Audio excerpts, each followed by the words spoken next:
Mrs. has flavor, but the Great Indian Kitchen had the right secret ingredient. What if I tell you that the remake can be really good but still feel like it is missing something very important? Well, that's the case with the movie Mrs. Hi, my name is Anjali and I love to talk about Indian movies, and make sure you subscribe for more such videos on Indian cinema.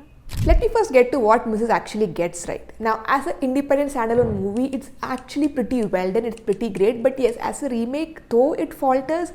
Now, compared to the other remakes that were butchered in Bollywood, this is actually exceptionally done well movie. Second, it does the adaptations really well. It's not a scene by scene remake or a scene by scene adaptation, but actually the cultural differences and everything have been maintained, and that itself is a great. Both Richa and Nimsha Sachin's character have been written very differently, though they are subjects of the same patriarchal systems. Now, Nimsha Sachin's character, she is very innocent, has no clue that what is happening around is wrong, unless she actually finds it out and breaks down. Similarly, Richa, she is more self-aware, she is more stronger, she has a more stronger personality than Nimisha Sajjan's character, and just adjusts and puts up with the situation until it really breaks her. Now, where exactly does the film fall short? I would say in these 5 places. So first, Mrs. comes across as one-dimensional, while the Great Indian Kitchen has several layers to it. It feels more universal, while Mrs. feels like the story of this one girl, Richa. By subtly showing the mother-in-law in the Great Indian Kitchen, we see a generation of women who have accepted this as their fate. And we see this mother-in-law enjoying her little escapes, especially when she goes to her daughter's house, where she can be seen wearing a churidar, operating a mixie. All these are tiny details but add so much to the overall messaging of the film, which is of course missing in Mrs. The main role of mother-in-law in Mrs. comes when she just goes to her daughter's house and makes Richa's life worse, because now Richa has to do everything by herself. The Great Indian Kitchen was subtle, and that was its strength. It just invites us to this regular household, regular middle class household in Kerala, and experience a regular day, a regular routine of a housewife, and that is when we are just seeing the injustice that happens to us. It does not force anything on us, we just see it, and without us knowing, we are challenging these things that we thought was normal. Now in Mrs., this is a little bit more loud. Maybe that's just Bollywood being Bollywood.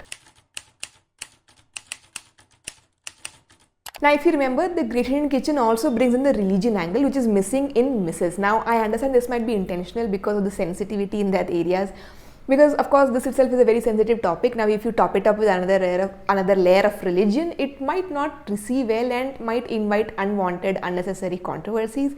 So I understand, but of course this religion angle also added a lot of depth to the Great Indian Kitchen. Mrs. lacks the realism that the Great Indian Kitchen had. Now, if you see, Richa has been toiling in the kitchen, she's cleaning, cooking, feeding everyone, and it's a very exhausting job. But she looks so clean, so prim and proper, her clothes are in place, her hair is tidy. That exhaustion is not very palpable, it cannot be really felt.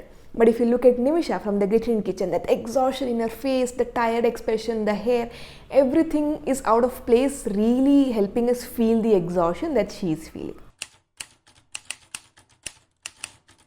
Now, I'm not sure if I'm missing some cultural context here, but Divagar, Richa's husband, comes across more of a man-child, much more ignorant, as compared to the hypocrite man that Suraj Banjaramudu plays in the Great Indian Kitchen.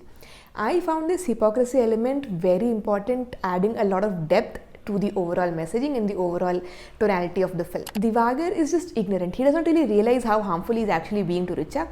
But Suraj Banjaramudu's husband character is intentional. He knows what he is doing, but he is just trying to justify that with his hypocrisy. Above everything, what has really caught my attention is the discussions that have happened both after the Great Indian Kitchen released and Mrs. has released.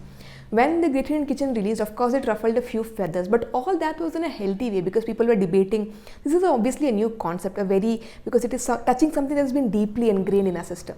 So of course discussions happened, but all of that was healthy discussions, making us questioning our own thought process, biases and everything.